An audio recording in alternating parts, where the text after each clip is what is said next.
Hey, welcome friends and fans of Bob's Barn Workshop.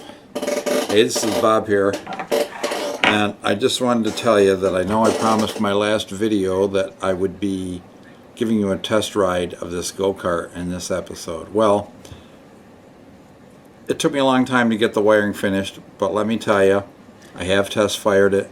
I did a couple laps around the yard on Mother's Day. I was too busy, I really couldn't video that day.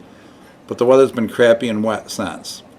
But I promise you, the next episode, we're going to go out and we're going to do some performance testing, some lap testing, some top speed testing, maybe some driving in the dark, maybe some cross-country stuff.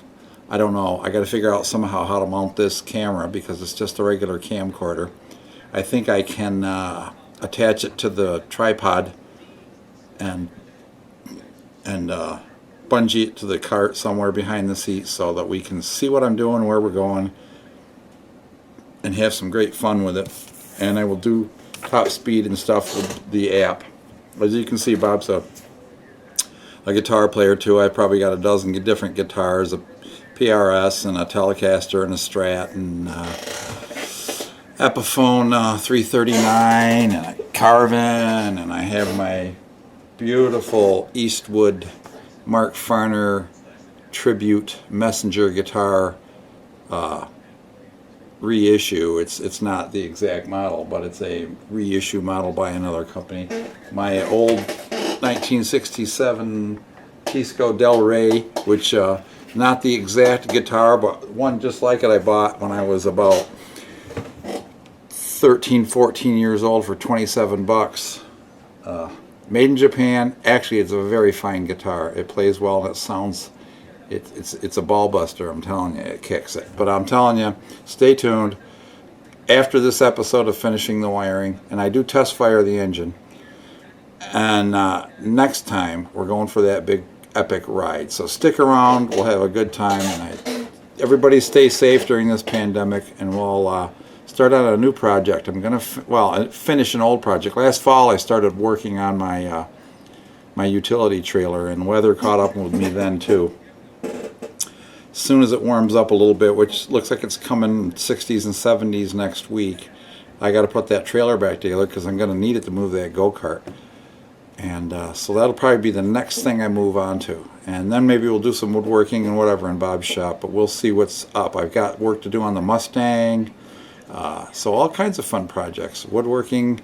I got to put a hot water heater, an instantaneous hot water heater here in the house, so I'm going to be doing 2 episodes for that. Probably one for the electrical work or running the 50 amp circuit, and another one doing the plumbing. So Bob does everything around the house himself.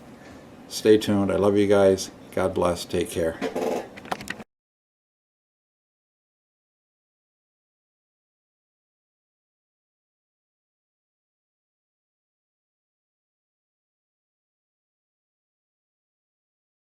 Alright guys and gals, we're back in the barn. I promised you no more welding, but guess what? I've been working on designing a little battery box that fits the base of my battery. So if I measured correctly, she fits right in there. It's actually a little long, but I think that'll be okay. Alrighty then. I got the corner blocked up with one of my homemade squares. Now this angle square that I make is for like putting drawer boxes and stuff together. When you're gluing them up, you can put clamps on the corners from inside of the wood, and it holds them all together nice. So I'm just going to tack this up, and we're going to tack the corners. This is the first square edge.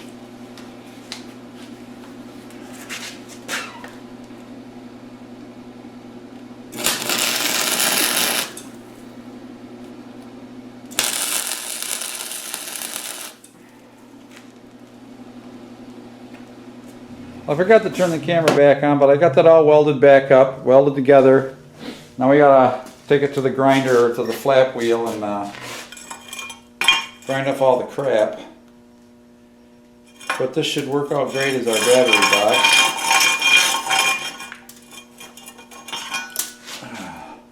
I'm gonna weld this somewhere inside the frame to set the battery in, and then we'll run hold down, go and do whatever we gotta do.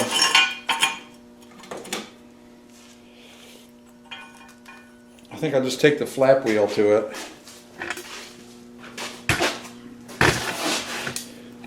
Alright, we got a battery tray. I guess it's alright. It ain't beautiful. Darn flux core welding. And that's not my story, and I'm sticking to it. I'm going to paint it up, and then we'll figure out how to mount it. My next thing to figure out is how many wires I need in the harness to come from the engine to the key switch and back. Now, granted, some of it's ground and some of it's power from, I know this one is the short for the grounding coil and or for the coil for the ignition, so I know that's going to short out when you turn the key off. So we need to run that one. This one is the return to the relay. We need to run that one. I believe this one is the power. I'm not sure what the other two are. So, alright, I'm going to have to write this down. We need one hot wire from the battery, wherever that goes, up to this terminal, which goes through the fuse to the rest of the circuitry. But I also want to run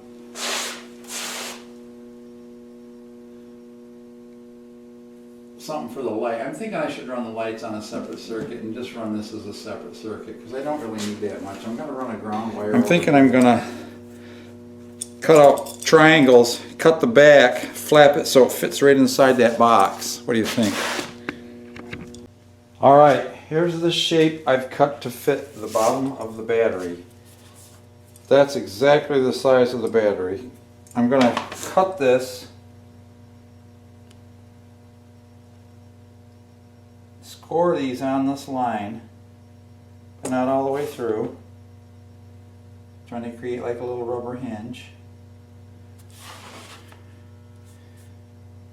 I might have to end up gluing this in there, which would work out okay too.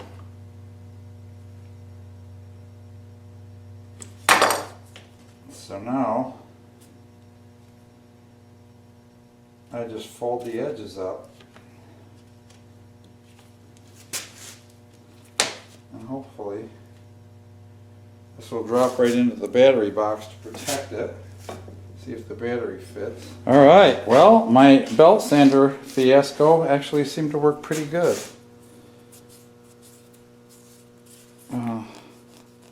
I was able to sand these down about 1/16 of an inch on each side here. She fits right in. And cross your fingers. Look at that. Battery fits tight. Right to the bottom. Bingo, baby! No vibration cracks. One hold down strap. I think maybe I'll just weld threaded rod up here and put a plate with a couple of wing nuts. What do you think? I'm learning a couple of things about this switch module. Sorry, I jump around a lot here. I went from the battery box to this. But this switch module, I got looking at it, there's two black wires that come out of here. They are tied to the same point on the switch that shorts to the frame of the switch here. And that's all it does, is it shorts this switch out to turn off the engine. One went to the low oil sensor that bypassed this switch that ran on its own. So I'm just going to tie these two together and wire them together as one wire. I'm not going to try to get inside and cut it off in case I ever have to use it again or something. And then back on the cable, the switch that comes off from the motor, I'm going to put a barrel connector on there. I'm going to run a secondary wire up to this switch for a backup kill switch. So that's going to be my run switch. I can use this in case something fails in this. I can short it here. Okay, that's just a little bit of redundancy I'm into. I'm going to put the battery, I believe, I've decided the best place for it is in this side. The it's not real convenient to get to the throttle cable, but over here it's going to be in the way of if the belt flies off and breaks or something. I don't want that whipping around and catching into it. Bada boom, bada bing. There is a wire coming off from the coil, the kill wire, right here.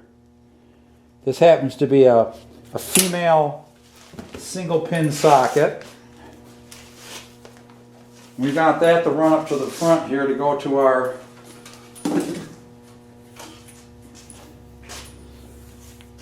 I think the best way to run this wire is around the frame here, under, and to this. I'm going to do something you guys probably haven't seen anybody do in a long time or ever. I'm going to thread a rod with a die. And I have my tap and die set here. And you know, you always hear about taps, but a die is how you thread a rod. Got that in there nice and tight. Zoom in a little bit. Put almost like a pencil end on this. That'll really get me started. And once she starts pulling in on her own threading, I don't know if I've ever used these dies before, so.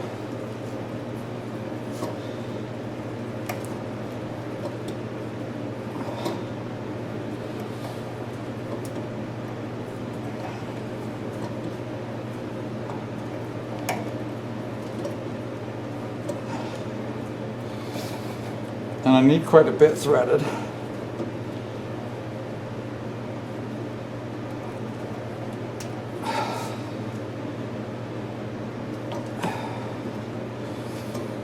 This is just motor oil, it ain't cutting oil, but it is what it is. I'm going to weld these to the side of the battery tray. Yeah, it's tearing out this metal. I don't know if this is metal that's good for this. The bits are, the dies are bad.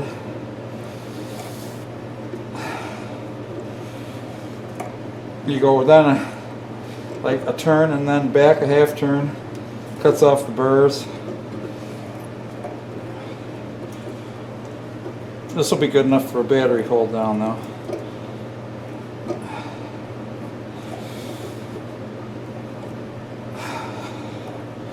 What I'm going to do is cut a little piece of strap for across the top. And what do you think? We got enough?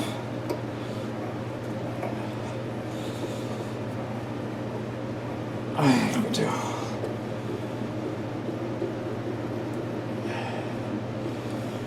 Hey, I'm recycling old material. Right.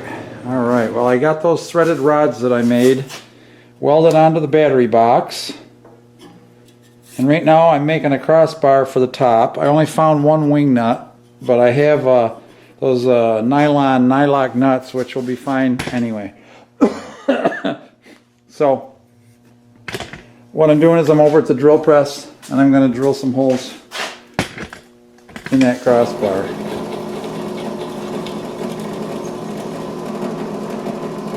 How big do you think we should go? That's 5/16.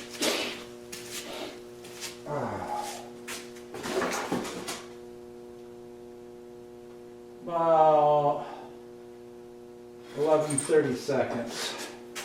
I don't use this bit ever anyway, so it's nice and sharp. Who uses the odd sizes, right? Who uses the odd sizes other than doing this kind of stuff? Bing, bada, bing, bada, boom. There we go. Strap, top strap, battery mount. All right. Oops. All right. So remember the good old liner. Put the liner back in. We'll drop the battery in. Oh yeah, look at that. Ain't that wonderful? That ain't going nowhere. Put the strap on. Did I say strap on? Sorry.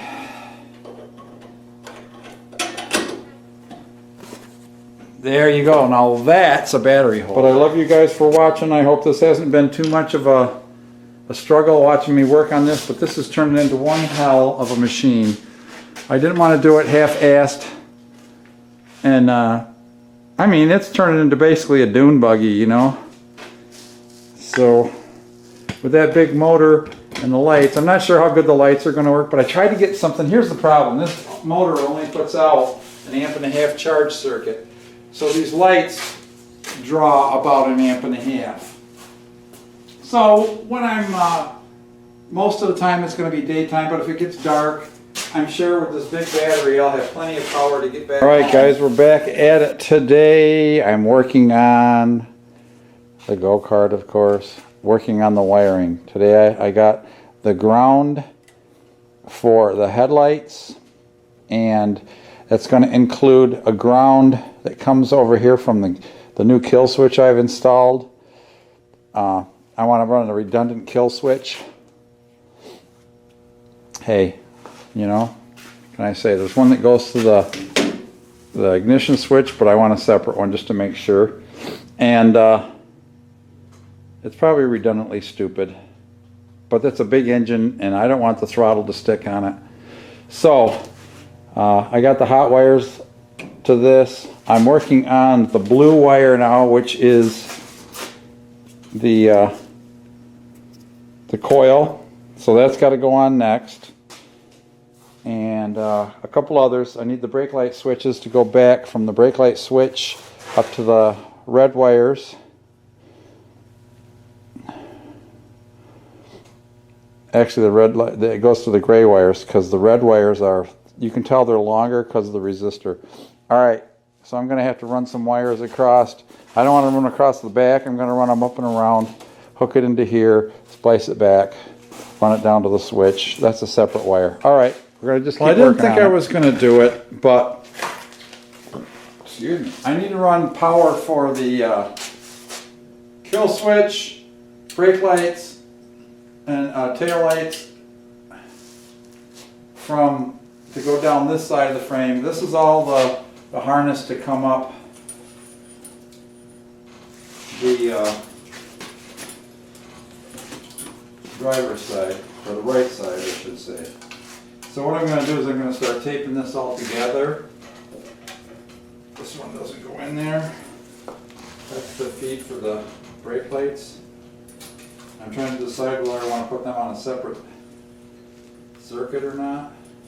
I'm going to bring them up here a little ways and then let it tap off. So what I've got is I think I'm just going to tape this all together. I'm trying to decide whether I want to do it in rings or whether I want to do it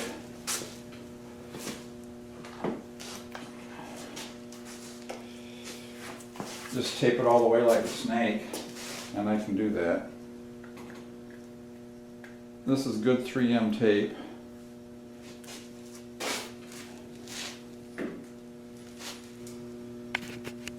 Yep, I'm still going. Slow but sure. Slow but sure. I don't know if I showed you this before, but this is still too dang cool not to. I need to splice my coil return switch wire,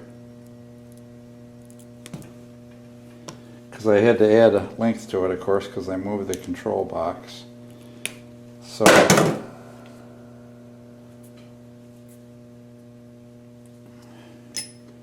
slide on your connector so that the bare copper is in the center with the solder ring. Solder ring. Yeah. Pushing the other end, you're gonna twist the wires together a little bit so that they will pass by each other. Now you can see both wires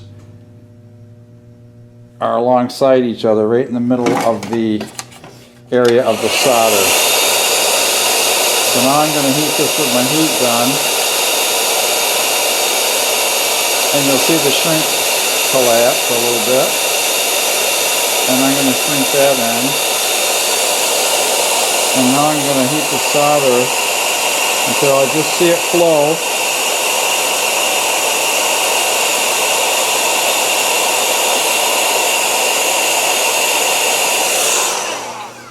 Now that not only insulates, the little red rings are heat shrink glue to make it waterproof. And when that hardens up, that plastic will be stiff. It'll be a strain relief. And my connections are going to be all made here in just a second. There's the coil wire. You can't really see down in there. The coil, the charging coil. We got the power.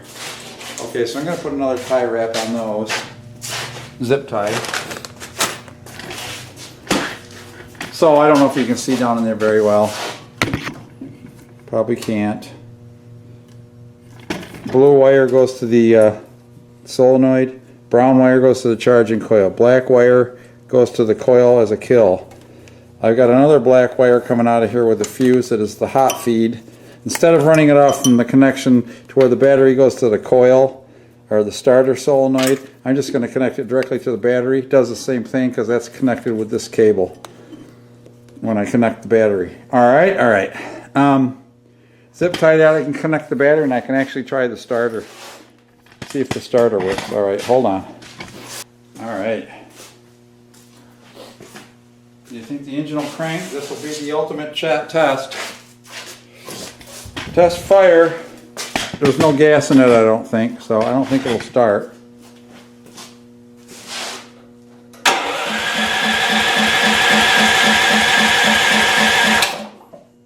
Cool! Alright, that's hooked up right. Let's go on and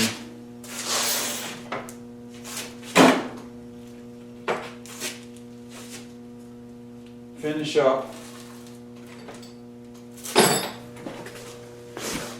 And then I got to run 2 wires, 3 wires. I need to run another kill switch from that kill coil. As I said, I wanted a redundant one. So I'm going to run that from the switches.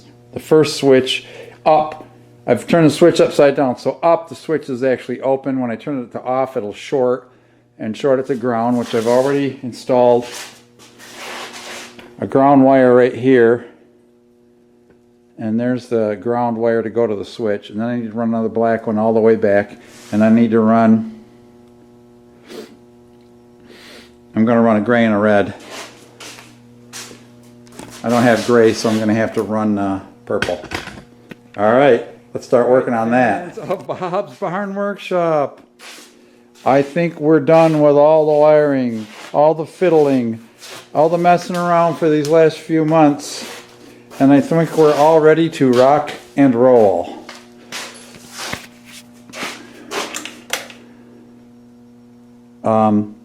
Headlights. Taillights.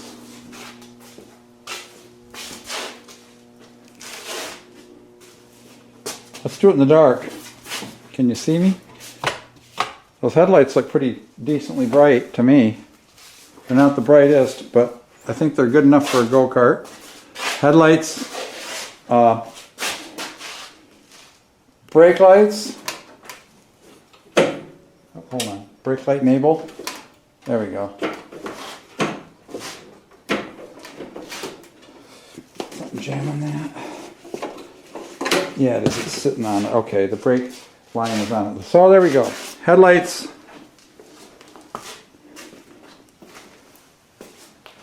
What do you say we start her up?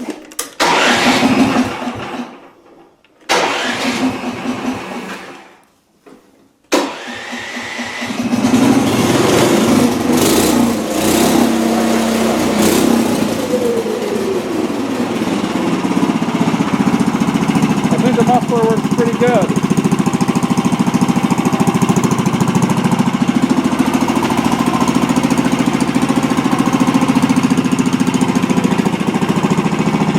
That creaks a little bit, but it'll stop when there's weight on it. I got a couple zip ties missing. Alright guys. Next time you see me, it'll be a test run. Unfortunately, it's gotten dark. I don't have anybody to help me get this off the stand.